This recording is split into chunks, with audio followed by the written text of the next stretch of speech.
नमस्कार दोस्तों, आज की वीडियो बहुत ही खास होने वाली है। आज की इस वीडियो में डिस्कस करने वाला हूँ 3 टिप्स जो कि आपके जेईई मेंस अप्रैल अटेम्प्ट के लिए बहुत ही ज़्यादा इंपॉर्टेंट है। अगर आपने ये पूरा वीडियो देख लिया, तो आपको क्वेश्चन कैसे अटेम्प्ट करना है, क्या आपका माइंडसेट होना चाहिए पेपर में और साथ ही साथ क्या आपको गलतियाँ नहीं करनी है और क्या ध्यान में रख के चलना है। ये सारी चीज़ें आपको समझ में आ जाएगी, एक सिंगल वीडियो में बता रहा हूँगा। पूरा वीडियो को एंड तक देख लेना। अगर आप 30, 40, 50, 60 परसेंटाइल की रेंज में लाइक कर रहे हैं, इवन 70 में है, 80 में है, तो आपका डेफिनिटली 90 क्रॉस कर जाएगा। अगर नहीं क्रॉस करता है, मैं वीडियो बनाना छोड़ दूँगा। मैं इतना दावे के साथ बोल रहा हूँ क्योंकि ये काम करेगा ही करेगा टिप, जो मैं आपको देने जा रहा हूँ। 2-3 दिन का और स्ट्रगल बचा है, 2 तारीख से आपका एग्ज़ाम है और आप ये वीडियो 1 दिन पहले देख रहे हो, 2 दिन पहले देख रहे हो या फिर 2 तारीख के एग्ज़ाम के बाद भी वीडियो देख रहे हो, तब भी आपके लिए काम करेगा। इवन आप 2 दिन पहले बस इस वीडियो को देख रहे हो, तब भी आपको 100% वर्क करेगा। 1 दिन पहले देख रहे हो, तो थोड़ा कम वर्क करेगा, बट हाँ, स्टिल मैं जो एक स्ट्रैटेजी केवल वर्क नहीं करेगी, बाकी स्ट्रैटेजी वर्क कर जाएगी। एक नहीं करेगी, वो एक तीसरी स्ट्रैटेजी है और आप अभी एकदम सही टाइम पे देख रहे हो। उस स्ट्रैटेजी को ध्यान से सुनना, ध्यान से देखना। बहुत ही अच्छी एडवाइस देने वाला हूँ आपको with my 2 year of experience and मेरे फ्रेंड से बात करने के बाद में बहुत ज़्यादा लोगों से सलाह लेने के बाद मैं ये वीडियो बना रहा हूँ। तो आपको पूरा ध्यान से देखना है यार, सब कुछ ऐसे समझने चलना है। और तीसरा टिप जो है वो ख़ास करके बहुत इंपॉर्टेंट है, तो उसको ध्यान से सुनना, उसको मिस मत करना, नहीं तो फिर आप बहुत कुछ मिस कर जाओगे। तो नंबर 1 जो मैं आपको टिप देना चाहता हूँ, जो पहली टिप है वो ये है कि अब एक्स्ट्रा पढ़ना बंद कर दो। Stop study. ठीक है? Stop study means extra.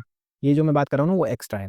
Extra पढ़ना बंद कर दो। अब आपको एक्स्ट्रा बिल्कुल भी नहीं पढ़ना है, क्योंकि अगर आपने एक्स्ट्रा पढ़ा, तो जो आपका पिछला तैयार है, उसको आप अच्छे से तैयार करने की बजाय नया पढ़ के कॉन्सेप्ट उसी में खिचड़ी करोगे और बाद में जाके पेपर गड़बड़ हो जाता है। देखो मेरा भी ये एक्सपीरियंस है। आपने बहुत सारे अभी मैं जानता हूँ कि जेईई मेंस का जो प्रिपरेशन होता है उसमें ये रहता है कि बच्चों का न्यूमेरिकली माइंड बहुत डेवलप कर जाता है और थ्योरी वाला पोर्शन रट नहीं पाते हैं। अगर आप थ्योरी ज़्यादा पढ़ने के चक्कर में पड़े तो फिर वो कल्याण हो जाएगा आपका।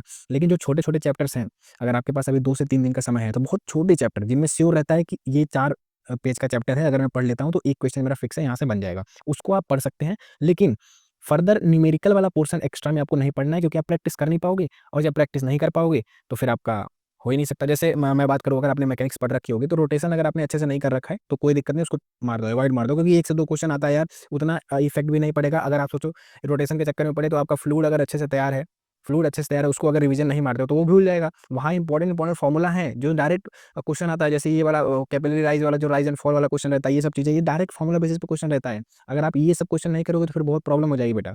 इसलिए मैं बोल रहा हूँ आपसे कि नया कॉन्सेप्ट आपको नहीं पढ़ना है, मेजर वाला। 1 आध 2 चैप्टर आप पढ़ सकते हो जो कि छोटा चैप्टर हो, कांसेप्चुअल चैप्टर हो, न्यूमेरिकल वाला तो भूल जाना। ये पहली टिप है। दूसरी टिप मेरी ये है कि अगर देखो वैसे होता है कि मोस्ट ऑफ द पीपल जो रहते हैं, 90% जनता जो रहती है, वो अपना शॉर्ट नोट बना के चलती है। अगर आपने अभी तक शॉर्ट नोट नहीं बनाया है, तो कृपया करके शॉर्ट नोट में भी शॉर्ट नोट आप बनाइए। मीन्स आप केवल फॉर्मूला लिखिए और फॉर्मूले में जो भी एलिमेंट है, मतलब एक फॉर्मूला है उसमें 4 वेरिएबल अगर हैं, तो चारों का मतलब आपको अच्छे से पता होना चाहिए और चारों का फंक्शन क्या है, मीन्स उनका यूनिट क्या है, डायमेंशनल फार्मूला क्या होता है, प्लस वो फार्मूला यूज़ कैसे करना है, ये चीज़ आपको पता होनी चाहिए। कहाँ यूज़ करना है ऑटोमेटिक समझ में आ जाएगा, क्योंकि देखो जब क्वेश्चन पढ़ोगे आप, तो आपको ऑटोमेटिक वहाँ के वेरिएबल दिखने शुरू हो जाएँगे और उस वेरिएबल से रिलेटेड एक फ़ॉर्मूला बन रहा होता है। क्योंकि मोस्ट ऑफ द जो क्वेश्चन्स आते हैं बेटा, वो फ़ॉर्मूला बेसिस के क्वेश्चन रहते हैं। आपको ज़्यादा दिमाग लगाना ही नहीं है, केवल फ़ॉर्मूला देखो, वैल्यू डालो, आंसर निकल के आ जाएगा। समझ रहे हो? तो इसलिए मैं बोल रहा हूँ कि फ़ॉर्मूला अच्छे से पढ़ो, अच्छे से याद करो। तो अभी तक आपने अगर फ़ॉर्मूला अच्छे से नहीं पढ़ा है, नहीं याद किया है, तो उसको कृपया करके याद कर लो, क्योंकि अब सिचुएशन है कि ऐसी है कि अगर अब नहीं हुआ, तो फिर कभी नहीं हुआ। क्योंकि अगर ये अटेम्प्ट गड़बड़ाया, तो हो सकता है कि आप अगर अभी तक आईआईटी पे ज़्यादा फ़ोकस्ड हैं, उसका पता लगा कट ऑफ ही क्लियर नहीं हुआ, तो क्या फ़ायदा रह जाएगा? इसलिए बोल रहा हूँ जेईई मेंस में ये अच्छा परफ़ॉर्म करो। अब आपका बोर्ड भी खत्म हो गया, अगर ड्रॉपर हो तो आपका सिलेबस भी कंप्लीट हो जाना चाहिए अब तक। नहीं हुआ है तो फिर आपकी गलती है, बहुत ज़्यादा आप मिस कर रहे हो। तो इसकी वजह से फ़ॉर्मूला को अच्छे से लिखो। अगर आपने लिख रखा है तो उसको कई बार याद करो, कई बार याद करो, बार-बार लास्ट मोमेंट तक याद करते रहना फ़ॉर्मूला, क्योंकि बन जाता है क्वेश्चन। एग्ज़ाम सेंटर में जाने से मैं जो बोल रहा हूँ ध्यान से सुनना। ऐसा लोग बोलते हैं 1 दिन पहले से पढ़ाई छोड़ दो, नहीं छोड़ना है पढ़ाई, नहीं तो गड़बड़ा जाएगा सिस्टम।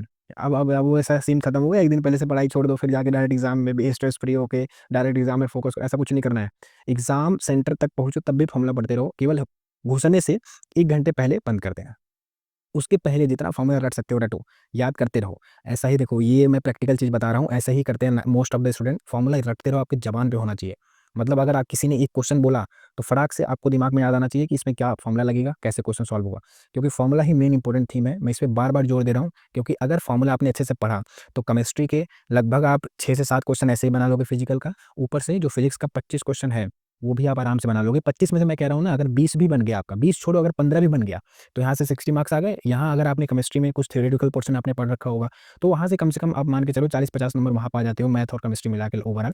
अगर 100 भी आ गया ना, तो भी आप एक अच्छे जीएफटीआई में जाने के एलिजिबल हो। अगर 100 आ गया आपका एससी और एसटी में, तब तो फिर आपकी बल्ले-बल्ले है। इतने में तो आपको अच्छी एनआईटी और ट्रिपल आईटी में एडमिशन मिल जाएगा। अगर आपको देखना होगा तो आप जाके, मैं तीसरी टिप आने से पहले मैं एक छोटी-सी चीज़ आपको बताता हूँ यहाँ पे। अगर आपको देखना होगा तो जाना मेरे चैनल पे, यहाँ पे मैंने सभी ऑलमोस्ट सभी ट्रिपल आईटीज़ और एनआईटीज़ की वीडियो डाल रखी है। आप जाके कट ऑफ चेक करना, और मैं यहाँ पे बता रखा है। देखो यहाँ पे एनआईटीज़ की है और ट्रिपल आईटीज़ की प्लेलिस्ट है। जाके देखना, पूरा वीडियो डाल रखा है, और मैंने बताया है कि कैसे आप एससी और एसटी में है तो लो परसेंटाइल पे भी आपका 80 परसेंटाइल है, 75 परसेंटाइल है, तब भी आपको एनआईटी और ट्रिपल आईटी में अच्छी ब्रांच मिल रही है। वहाँ सारा मैंने बता रखा है। तो ये चीज़ें हैं। अब यहाँ पे ऐसे हो गया, 2 स्ट्रैटेजी है फ़ॉर्मूला, और पहला हो गया स्टडी एक्स्ट्रा नहीं करना है। अब जो तीसरी है और जो मोस्ट इम्पोर्टेंट स्ट्रैटेजी है, जो मैं आपको अभी देने जा रहा हूँ, ये बहुत ही खतरनाक है और बहुत ही ज़्यादा इम्पोर्टेंट है। इवन अगर आप कितना भी पढ़े हो ना, जैसे ये ऊपर वाला पोर्शन आपने कवर कर लिया, एक्स्ट्रा नहीं पढ़ा, फ़ॉर्मूला अच्छे से याद कर लिया, सब रिवाइज़ कर लिया, शॉर्ट नोट बनाया है, उसको अच्छे से एकदम ज़हन में बिठा लिया। बट जो तीसरी स्ट्रैटेजी है, अगर ये काम नहीं करी ना, तो आपका जो भी पढ़ा हुआ है सब वेस्ट हो जाएगा। वो मैं क्यों कर रहा हूँ? देखो सुनो, मैं आपको छोटी-सी स्टोरी सुनाता हूँ पहले।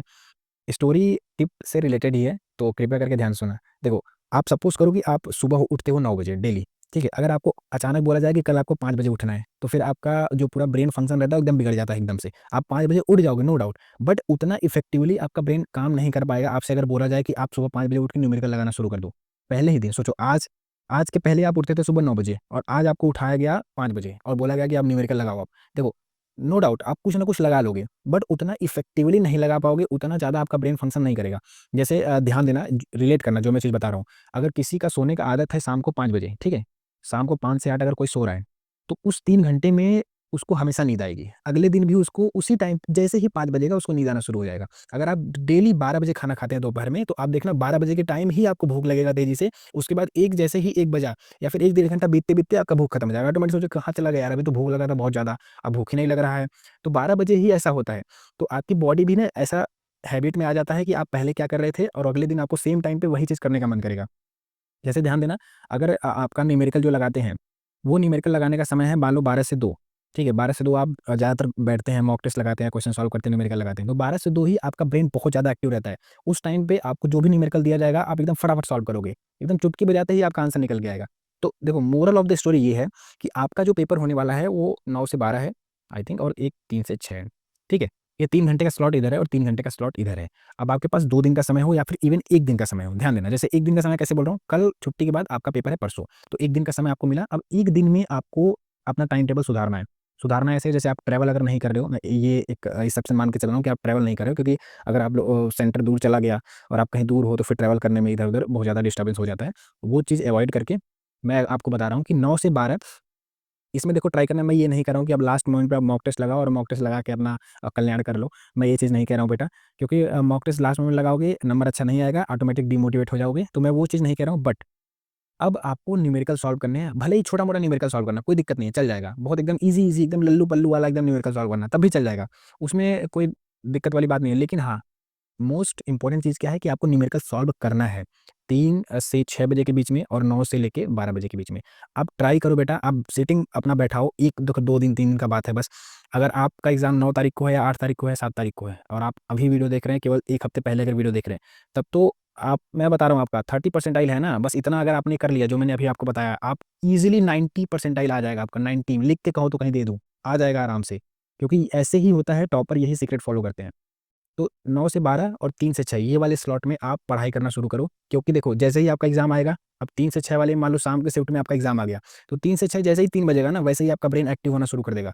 और आप जब न्यूमेरिकल कोई देखोगे स्क्रीन पे, तो फटाफट आप कहोगे, अरे यार ये तो जादू की तरह हो रहा है, मतलब अपने आप क्वेश्चन सॉल्व हो रहा है। तो ऐसे ही होता है, ये चीज़ आपको ठीक करनी है। मैं बार-बार जोर दे रहा हूँ इस चीज़ को कि अपना रूटीन सुधारो। और जो एक एडिशनल टिप है, उसको मैं देने से पहले आपसे एक रिक्वेस्ट करना चाहूँगा बेटा, आज मुझे आपके साथ की ज़रूरत है। क्यों? क्योंकि अगर मेरा कम्युनिटी और ज़्यादा थोड़ा-सा ग्रो होता है, आप करते हो, थोड़ा-सा और ग्रो करना है बस, देखो कर दो, थोड़ा-सा सपोर्ट दिखा दो, तो मैं बहुत सारी चीज़ें आपके लिए लेके आया हूँ। डिस्क्रिप्शन बॉक्स चेक करना, वहाँ पे आपके लिए कुछ सरप्राइज़ है, तो वो भी आप अवेल कर सकते हो।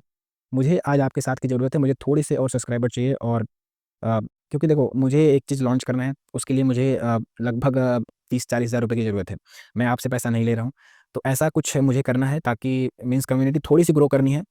ताकि मैं कुछ पैसा कलेक्ट कर पाऊँ और आपके लिए ही रिवॉल्यूशनरी चीज़ ला रहा हूँ। तो बेटा सपोर्ट करने के लिए बस कुछ नहीं करना है, केवल सब्सक्राइब करना है, फ्री ऑफ कॉस्ट होता है सब्सक्राइब। सब्सक्राइब कर दो और ईगो पे भी ले सकते हो आप अपने कि देखता हूँ क्या लेके आता है, ये कब से बोल रहा है, तो ऐसा भी ले सकते हो। सब्सक्राइब कर लो और एक प्यारा-सा कमेंट कर देना क्योंकि बहुत मेहनत लगती है वीडियो रिकॉर्ड करने में। अब जो मेरी एडिशनल टिप है वो ये है कि आपको देखो पहली बात तो आपको थोड़ा-सा ना मेडिटेशन का आदत डालना है, ज़्यादा नहीं थोड़ा-सा। मेडिटेशन का आदत कैसे डालना है कि डेली आप कोशिश करना, बस कोशिश करना 5 मिनट मेडिटेशन कर लो। मेडिटेशन कैसे करना है, आप सॉन्ग बजा के भी जो हाई कंसंट्रेशन वाले सॉन्ग होते हैं, जैसे कुछ यूट्यूब पे सर्च करोगे ना वहाँ पे आएगा। मेडिटेशन सॉन्ग ऐसे करके डालना तो वहाँ पे आ जाएगा। कुछ वो साउंड वेव्स भी जो निकल रही होती है तो उसको आप सुन सकते हैं और ध्यान कंसंट्रेट कर सकते हैं अपना यहाँ पे कंसंट्रेट करना माइंड को, क्योंकि ये बहुत ही इंपॉर्टेंट प्लेस है। तो आप यहाँ पे माइंड को अपने कंसंट्रेट कर सकते हैं और खुद के अंदर देख सकते हैं। 5 मिनट आपको ये करना है बस डेली। ठीक है? ज़्यादा नहीं बोल रहा हूँ, 5 मिनट खुद को दे दो। दुनिया को तो 24 घंटे देते हो, 5 मिनट अगर खुद को दे दिए ना तो आपकी ज़िंदगी बदल जाएगी। ज़्यादा नहीं बोल रहा हूँ, बस 1 हफ्ते बोल रहा हूँ। ट्राई करके देख लेना, नहीं बदला तो फिर जो बोलोगे वो कर दूँगा मैं। 5 मिनट आपको मेडिटेशन करना है बस। और दूसरा, जब आप देखो थोड़ा-सा मैं आपको धर्म की चीज़ें बता रहा हूँ, बहुत अच्छी चीज़ है। आपको जब वो पेपर मिलेगा ना, जो वहाँ पे रफ वर्क करने के लिए मिलेगा, तो आप अपने पहले पेज पे ही, ये आपका पहला पेज रहा और पहले पेज पे ही अब जिस भी भगवान को ज़्यादा मन, जैसे ओम शांति या फिर जय शंकर भगवान, जय श्री कृष्णा, ऐसे करके कुछ भी लिख देना ऊपर, यहाँ पे लिख देना। उसके बाद में भगवान से बस यही बोलना कि अब भगवान, जो भी मैंने पढ़ा, जो भी कुछ हुआ, अब वो आपकी ज़िम्मेदारी है, पेपर मेरा आज है, आपकी ज़िम्मेदारी है, आप जैसा चाहें वैसा दिलवाइए। बस इतना करके भगवान के भरोसे छोड़ के अब आपको बेस सॉल्व करने बैठ जाना है। और सॉल्व करने का टेक्निक मैं बता रहा हूँ। पहले बेटा मेरी आपसे हाथ जोड़ के विनती है कि मैथ वाला पोर्शन मत अटेम्प्ट करना। देखो वीडियो थोड़ी-सी लंबी हो गई, बट मैं आपको बहुत इंपॉर्टेंट चीज़ बता रहा हूँ। मैथ वाला पोर्शन मत अटेम्प्ट करना। भले ही आपने मैथ अच्छे से कर रखा है, बट मत मत अटेम्प्ट करना मैथ वाला पोर्शन। ऐसा मैं क्यों बोल रहा हूँ? क्योंकि उसका रीज़न है। मैथ में ना ऐसे हाई-फाई बहुत ज़्यादा क्वेश्चन आते हैं, टफ सबसे मैथ ही रहता है। अगर सोचो आप मैथ अटेम्प्ट करने गए और पहला क्वेश्चन नहीं बना, दूसरा क्वेश्चन नहीं बना, तीसरा नहीं बना, इवन चौथा भी नहीं बना। अब वहाँ पे आएगा यार, अगर आप सोचो मैथ अच्छे से पढ़े हो तब क्या रहेगा माइंड में कि मैंने मैथ ही अच्छे से पढ़ा और यही नहीं आ रहा है, तो बाकी चीज़ मैं क्या करूँगा? तो उस टाइम बहुत नेगेटिविटी फैलती है आस-पास, बहुत डिमोटिवेशन होता है और एक नेगेटिव माइंडसेट क्रिएट हो जाता है स्टार्टिंग में ही और पूरा पेपर गड़बड़ हो जाएगा इस चक्कर में। जहाँ आपका स्कोर 100 नंबर 120 नंबर आ रहा था, वहीं आपका 80-70 तक ही आके लटक जाएगा। तो मैथ का पोर्शन पहले अटेम्प्ट नहीं करना है और अगर आपने मैथ अच्छे से नहीं करा है, पेपर बिल्कुल मत जाइएगा, क्योंकि अगर 1-2 भी क्वेश्चन नहीं बना तो फिर आपका हालत बिगड़ जाएगा। तो आप उससे बढ़िया है, देखो हर कंप्यूटर में ना अलग-अलग पोर्शन खुलता है, जैसे किसी में मैथ पहले आ जाएगा, किसी में फिजिक्स पहले आ जाएगा, किसी में केमिस्ट्री पहले आ जाएगा। तो अगर आप में मैथ है तो उसको स्किप करके सीधे केमिस्ट्री पे या फिर फिजिक्स पे जंप कर जाओ, जो भी आपको अच्छे से आता है थोड़ा। वहाँ पे जाओ, सॉल्व करो और जो भी क्वेश्चन आपको लगता है कि हाँ, थोड़ा बन जाएगा, पहली बार में वो अटेम्प्ट करना जो आपको क्लियर कट आ रहा है। दूसरी बार में वहाँ जाना जो मार्क्स एंड रिव्यू में आपने डाल रखा है, सेव करके रखना मार्क्स एंड रिव्यू में, सेव का बटन नहीं दबाते हैं लोग, सेव नहीं होता है वो क्वेश्चन। तो ऐसे करके तभी जाना वहाँ पे, फिर उसके बाद अपना एनालाइज़ करके अच्छे से उसको आप सॉल्व कर सकते हैं। बाकी मैं एक तुक्का स्ट्रैटेजी पे वीडियो ला रहा हूँ अभी, तुक्का कैसे लगाते हैं और ऐसा तुक्का मारना है कि आप ही का फ़ायदा हो लास्ट में। वो तुक्का स्ट्रैटेजी भी होती है बेटा,